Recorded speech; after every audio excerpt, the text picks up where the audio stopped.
What's up, everybody? We are back with another News Tuesday. And I don't know about y'all, but it's Tuesday and I am already exhausted. So, shout out to all the veterans tuning in and all the veterans that aren't. I appreciate you all. And I am Ryan Rowley, and I created Simple Vet Benefits, or also known as Simple Benefits. And this channel is meant to educate veterans about their benefits. And specifically, what we've been talking about most is VA claims. But today, we're talking about strictly news affecting you all the most. So, I'm here to keep you updated. So let's get started. And also, if you're in the chat or if you're tuning in, sound off where you're viewing from. All right, so the Army 250th edition National Guard Ruck March in celebration of the U.S. Army's 250th anniversary.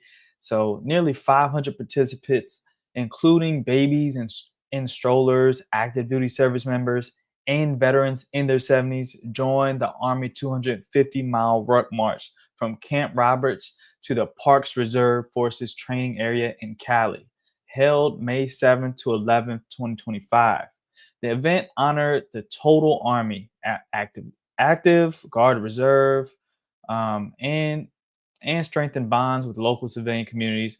Marchers endured tough conditions like scorching heat, cold nights, high winds, and dusty terrain, while also enjoying scenic views and historic landmarks. Military participants carried 25 to 35-pound rucksacks, while civilians walked without weight. A symbolic Army flag and a binder listing names of fallen soldiers from the Korean War onward were carried throughout the entire trek. This historic event was both a tribute to Army history and a demonstration of unity, resilience, and remembrance. Shout out to the folks that participated in that. 250 miles is a lot of miles, people. No, that's all I'm gonna say. I'm not doing that. That's a lot. You're gonna have to have multiple different pairs of boots. You're gonna have to probably stay some nights in hotels. So I'm sure folks didn't walk that whole thing. And then also shout out to the civilians that also came and participated as well. Okay, so next up, veterans may be asked about their political beliefs in VA care. So, what changed? And this is a pretty controversial topic.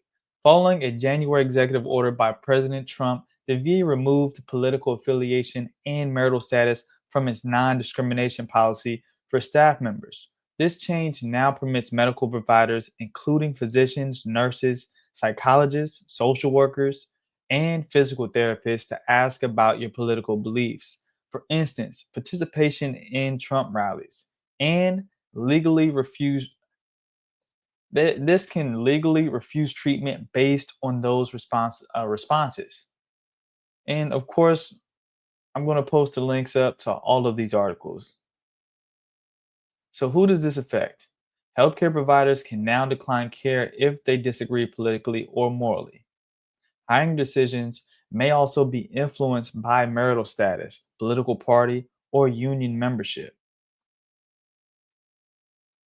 So here's the official response. The VA claims every eligible veteran is still entitled to benefits and services, calling the changes merely administrative. Meanwhile, medical ethics groups and the American Medical Association have strongly condemned it as disturbing and a violation of impartial medical care principles. Let me know what you think in the comments about this. So, why does this matter to veterans? Erosion of trust and care. Veterans may feel unsafe seeking services if they think personal beliefs could delay or deny treatment. Potential discrimination. Marginalized groups such as female veterans, LGBT individuals, and those in rural communities may be disproportionately affected. So, risk of care inequality. The question is whether this policy undermines the VA's mission to provide unbiased, equal treatment for all veterans. So, the bottom line, this isn't just about forms, it could reshape the veteran experience at VA medical centers Veterans deserve transparent, non judgmental access to care. Removing these protections may drive some to avoid seeking the help they've earned. Yeah, that's pretty interesting news. Let me know you've uh, if you've been on the butt end of this, um, and also let me know if your treatment has changed. Have you noticed any changes since you've been to the VA? I'm curious. I haven't been yet.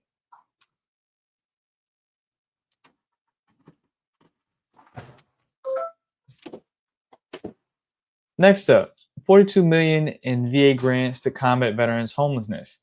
The VA announced 42 million in grants to support organizations that help homeless veterans, especially with legal services, housing stability, and case management. So, why does this matter? Stronger community-based support is crucial as homelessness rates among veterans remain concerning. Veteran homelessness declines, but the job's not done. What the numbers show. According to the most recent point in time count, which is the federal government's annual snapshot of homelessness across the US on a single night, veteran homelessness decreased by nearly 8% from 2023 to 2024. That's a drop from 35,574 homeless veterans down to 32,882. This data was published by the US Department of Housing and Urban Development, HUD, and validated by veteran organizations like DAV DAV. So why the drop happened? Increased federal funding. Programs under the VA Supportive Services for Veteran Families, which is SSVF, and HUD VASH, which is Veterans Affairs Supportive Housing, received a significant boost in funding and case management resources. Also, collaboration with local partners, local nonprofits, housing authorities, and veteran service organizations are playing a bigger role in outreach, especially in urban areas where veterans are at higher risk. Also, rapid rehousing initiatives. These programs help veterans move quickly into permanent housing with support from rent, utilities, and case management. The key for those recovering, which is key for those recovering from PTSD, substance use, or financial hardship. So this matters because the progress is real. An 8% decrease year over year is one of the largest single year drops in recent history. That shows the current strategies are making a measurable impact, but the problem isn't solved. There are still over 32,000 veterans without stable housing, many of whom face additional barriers like mental health challenges, criminal justice involvement, substance use disorders, limited access to employment, disparities, and more disparities persist. Homelessness among women veterans and veterans of color continues to be disproportionately high, requiring more targeted support. Um, yeah, I think this is huge. I don't think I've ever seen a stat that talks about or that covers veterans homelessness. So this is really interesting. Like I And also, I'm going to post the links to these articles in the chat, and I'll pin it to the top. Also, in other news, Blumenthal reintroduces toxic exposure research bill. The Molly R. Loomis Act. Senator Richard Blumenthal has reintroduced the Molly R. Loomis Act, a bipartisan bill aimed at increasing research into the long term and multi generational health effects of toxic exposure among veterans. This includes exposures from Agent Orange, burn pits, contaminated water like Camp Lejeune, and other service related environmental hazards. The bill would authorize dedicated funding for federal agencies and academic institutions to study how toxic exposure not only impacts veterans themselves, but potentially their children and grandchildren through genetic or epigenetic changes.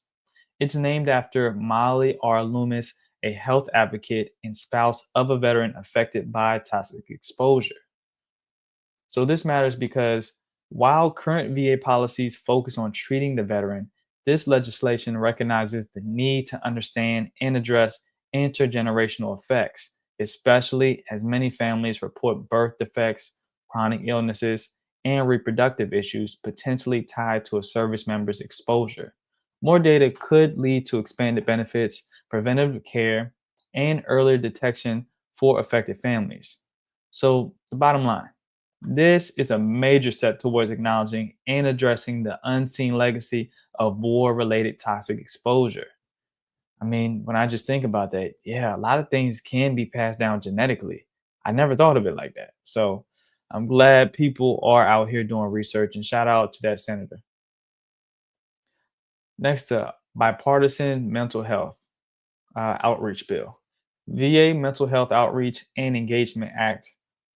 Representatives Nikki Budzinski and Chuck Edwards introduced the VA Mental Health Outreach and Engagement Act, a bipartisan effort designed to improve how the VA connects with veterans who are struggling with service connected mental health conditions like PTSD, depression, anxiety, or traumatic brain injury.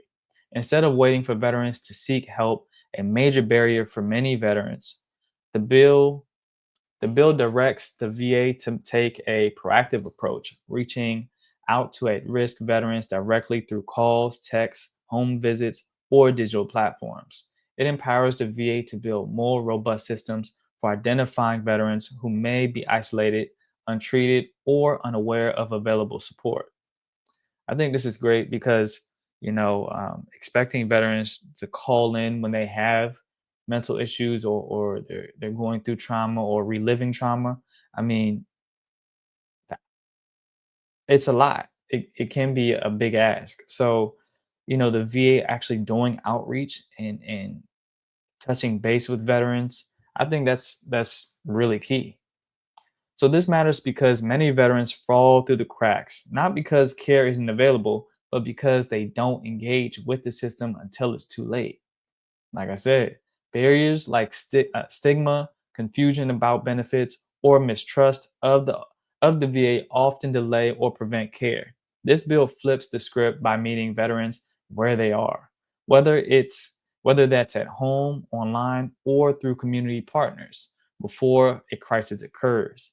It could significantly reduce self-harm, emergency hospitalizations, and long-term mental health deterioration by intervening early and consistently. So, the bottom line, this bill is about outreach with intention, finding and helping veterans before their situation becomes an emergency, especially those silently struggling with invisible wounds. Yeah, shout out to that bill. Now they're thinking. And for those of you tuning in, sound off where you're viewing from. Next up, new federal legislation for veterans benefits.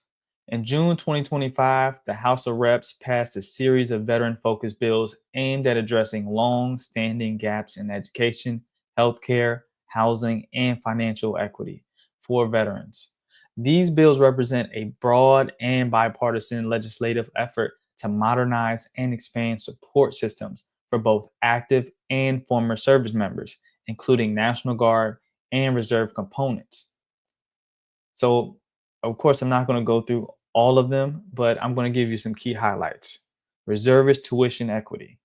New provisions would expand tuition assistance to reservists who are often excluded from full benefits under the GI Bill unless deployed. This closes a long criticized gap in education access for part time service members. Okay, what's up? Is it David? From Denver, Colorado. Let's go. How's the weather out there? Okay, so also improved MSST claims training. The bills push for enhanced training for veteran employees handling multiple sclerosis and spinal trauma, which is MS-ST. Those type of claims, those type of claims, aiming to reduce errors and delays in evaluating complex neurological disabilities. Prosthetic Access, Sport Act, the Supporting Prosthetics Operations and Rehabilitation Technologies Act. I like that. Streamlines access to advanced prosthetics and rehabilitation technology. It removes red tape for veterans needing cutting edge devices, particularly those with combat related amputations. Yeah, I like that. Especially with prosthetics,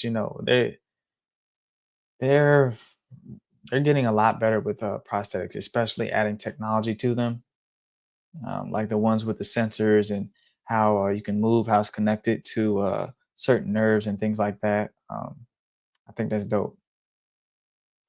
Okay, so tax exemptions.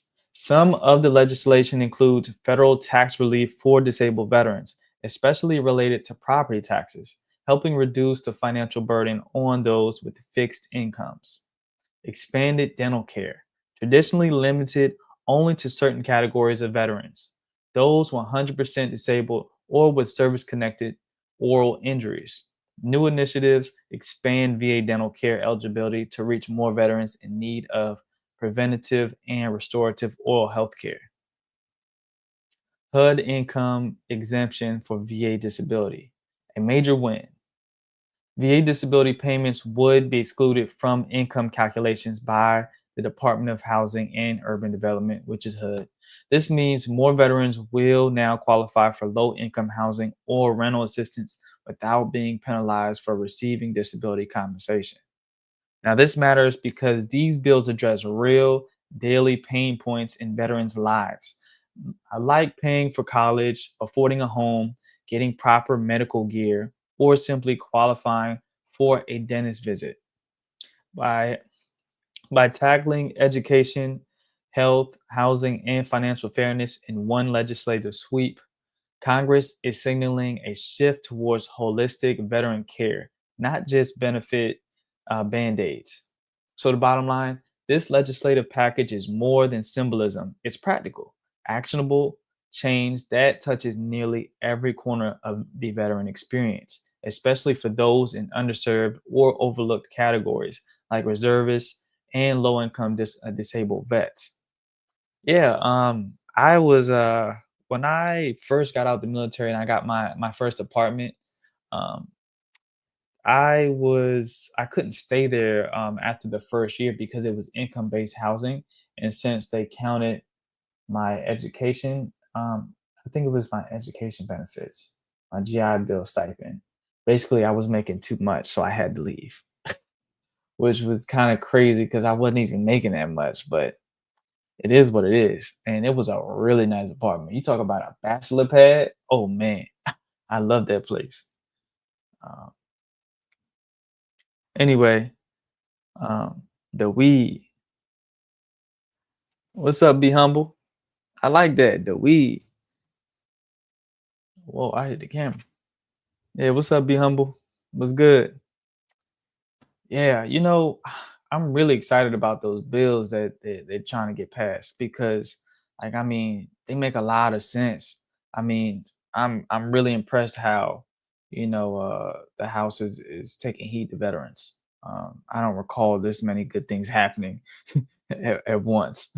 So, especially like with the dental care, I mean, people don't realize how important it is to get your teeth cleaned every 6 months. But if you don't have a job that provides that type of insurance, dental insurance, well, you're not going to be able to get that done because I mean, it's going to be expensive, of course. So shout out to the VA or shout out to those representatives that are trying to get that passed. Um,